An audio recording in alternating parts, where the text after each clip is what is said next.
Boa noite. Quem está falando aqui com vocês é Albanice Silveira e hoje vamos dar continuidade à série de explicações sobre as dinâmicas energéticas que ocorrem, são chamadas de dramas de controle. Aquelas que todo mundo sempre tem algum, mesmo que não conheça, mas tem um central e tem os outros que são secundários. Hoje vamos falar sobre o interrogador. E o interrogador, ele é um pouquinho mais agressivo que os outros dois anteriores, que foram o coitadinho de mim e o distante. O interrogador, ele faz o drama buscando informações. Ele vai fazendo perguntas e perguntas, ele vai te fazendo falar como quem não quer nada, só que o objetivo final dele é criticar. Ele sempre vai encontrar um defeito, para ele nunca as coisas estão boas, você nunca consegue agradar um interrogador. Você pode arrancar o coração e colocar de bandeja assim para ele, que ele não vai dar, não, sabe? Não dá a mínima. Porque o negócio dele é criticar. Quando não existe motivo para crítica, ele arranja um, ele cria. Ele é o verdadeiro criador de problemas. Ele cria discussões, ele cria aquele tipo de bate-boca que tu fica pensando assim, mas peraí, como é que começou isso mesmo? Por que é que nós estamos discutindo? Isso é coisa de interrogador, tá? Aí ele vai cavocando, até conseguir usar tudo o que ele pega de informação, ele usa contra ti, contra mim, contra o interlocutor dele. Então, quando nós estamos na presença de um interrogador, esse ser nos faz sentir como se nós fôssemos inaptos, incapazes de cuidar da própria vida. É como se nós não soubéssemos fazer absolutamente nada, como se nós fôssemos assim, bebês. É como se nós fôssemos bebê, mas sendo cobrado como adulto. Então, e essas críticas podem ser assim as mais variadas. Pode ser algo assim, um detalhe da limpeza da casa, ou um detalhe da roupa que foi passada, um detalhe da comida. Pode ser um detalhe do relatório. Você fez o relatório lá no seu escritório, na sua empresa, fez o relatório lindinho, magnífico, assim, perfeito, mas pro interrogador nunca, jamais alguma coisa está satisfatória e muito menos perfeita, porque ele sempre vai criar um defeito. É impressionante. A roupa que tu tá usando, o calçado, é o teu carro, é qualquer coisa, entende? Então, assim, todos os dramas, esse é como todos os outros, surge das teorias que são projetados. Então, o interrogador ele geralmente vem de uma família onde tem figuras assim do pai ou a mãe que não cuidava das necessidades desse ser quando era criança, sabe? Sabe aquelas crianças assim que são simplesmente jogadas, largadas na frente da televisão o dia inteiro, à noite não tem hora para dormir, não tem hora para comer, passa o dia inteiro na rua, é na casa de fulano, é na casa de ciclano, é na rua, correndo para cima e para baixo. As necessidades dessa criança não são atendidas.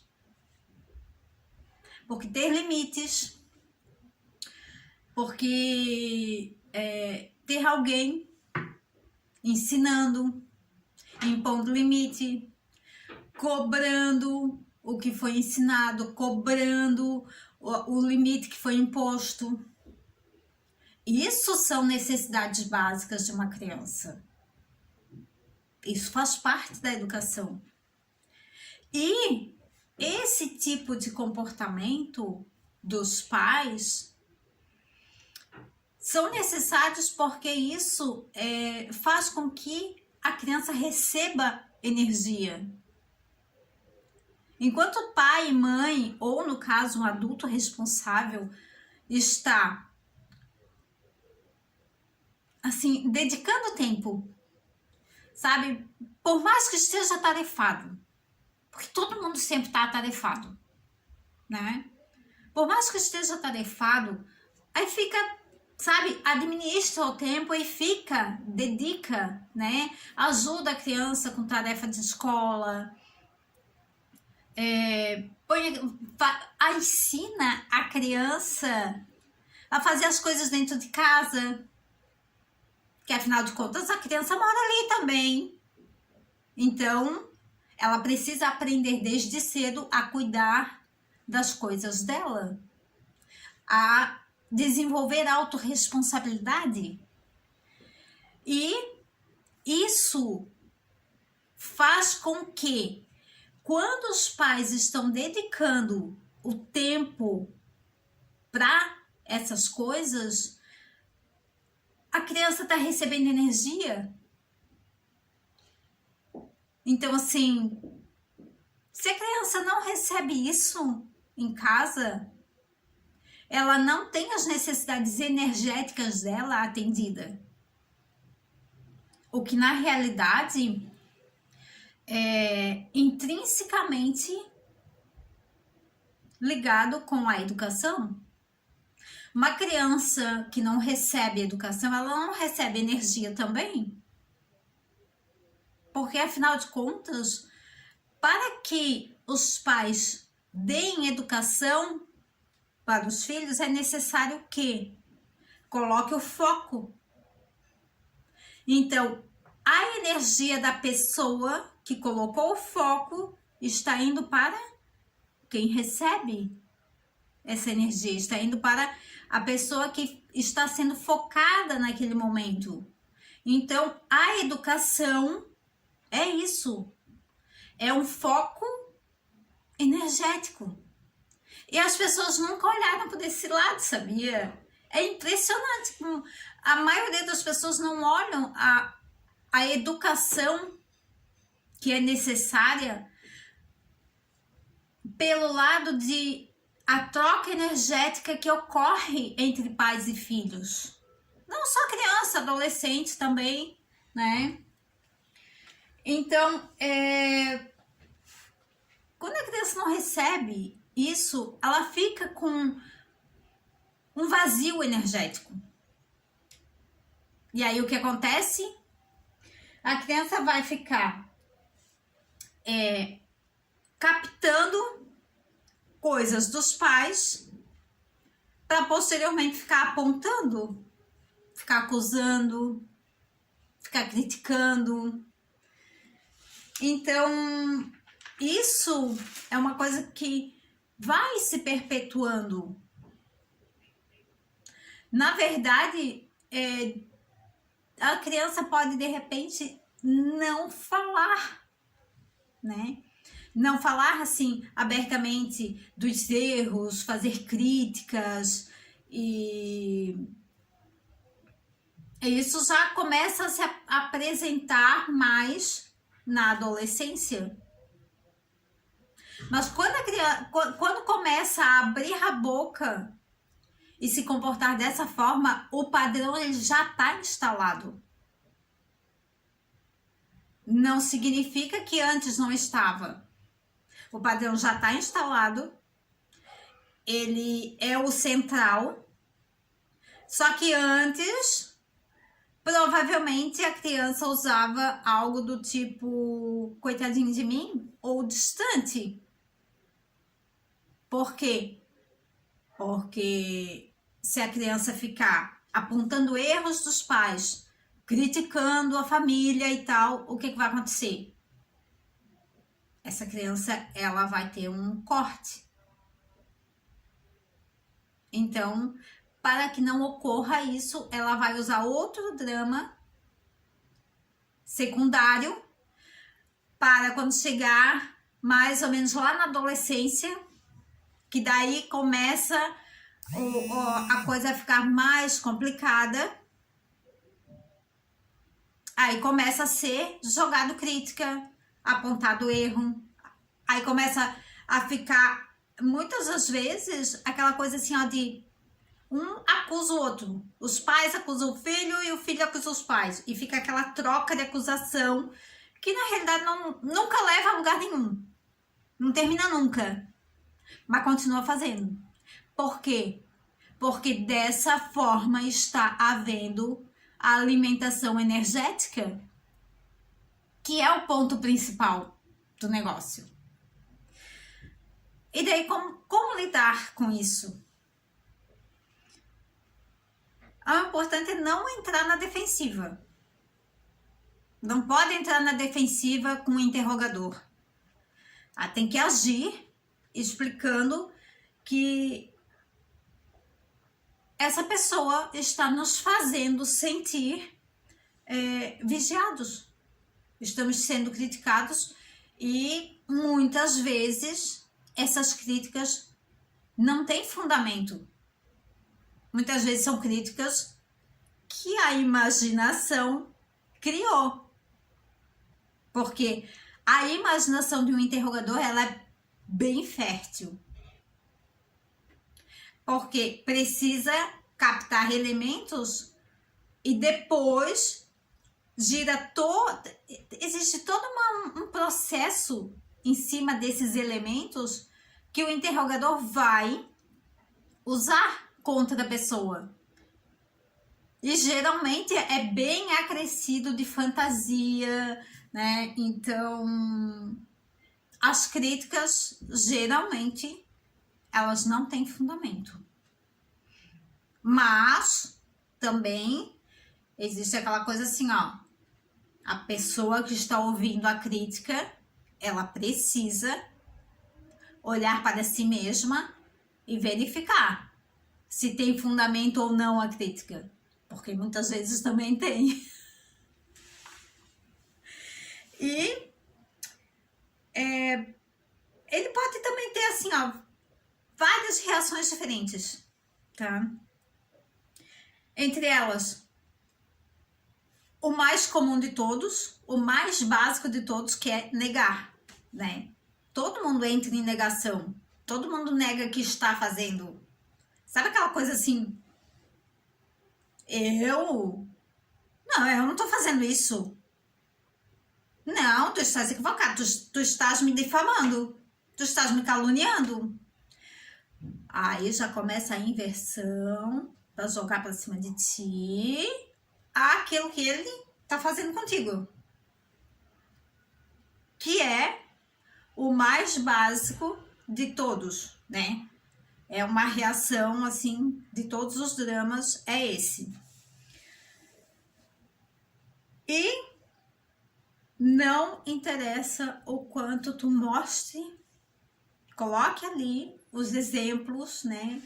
O que é que está acontecendo, pega e exemplifica e mostra de verdade, assim, ó, isso aqui é fato, isso é fato, isso é fato. É a negação. É como se fato não existisse. Vai negar o fato, porque vai preferir se agarrar à fantasia.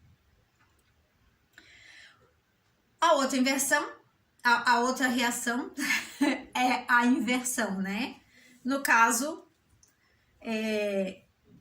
inverter o fato, o negócio que está acontecendo, que estava rolando ali no momento, e jogar, projetar para o interlocutor, né? No caso, você ou eu, né?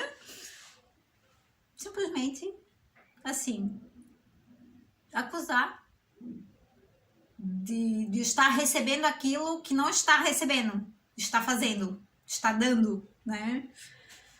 Mas nesse ponto, assim, ó, não temos muito o que fazer. A realidade é essa. O negócio é não se colocar na defensiva. Porque se assumir a defensiva, vai dar continuidade a esse drama e esse drama não vai acabar nunca. E o relacionamento vai, assim, de ribanceira abaixo, tá? E seja ele profissional, seja ele amizade, seja o que for, o negócio vai descer. E sem freio. Porque interrogador não tem freio, tá? Existe também uma terceira opção, que seria, no caso, o interrogador questionar se as críticas são válidas e se elas precisam ser feitas. E também, assim, ó, além de fazer isso, vai nos acusar de não estarmos olhando para os nossos próprios defeitos. Ou seja, além dele negar que ele está fazendo aquilo, ele vai te acusar de ter os defeitos que pertencem a ele. Por quê? Porque ele não olha para si próprio, mas ele vai te acusar como se tu não estivesse olhando os teus defeitos, quando na realidade é ele que não consegue enxergar os defeitos dele, porque não consegue nem sequer olhar para si mesmo. Enfim, são 3 opções de reação. Nunca sabemos o que vamos encontrar pela frente. É sempre uma surpresinha. Nem sempre uma surpresinha agradável, claro, né? Mas está aí no nosso dia a dia, faz parte da vida, e quanto mais nós aprendemos a lidar com isso, não é que se torna mais fácil, mas se torna menos estressante, sabe? É algo assim, tem que aprender a lidar com o negócio. E acho que o melhor caminho para que a gente aprenda a lidar com as coisas é obter informação. Quanto mais informações conseguimos obter sobre determinado assunto, mais nós vamos conseguir lidar com as situações que se apresentam na nossa vida nesse assunto, né? O interrogador, ele vai sempre minar a nossa autoconfiança. Então, cuidado, porque o seu tapete pode ser puxado e se você não se cuidar, a bunda vai bater no chão.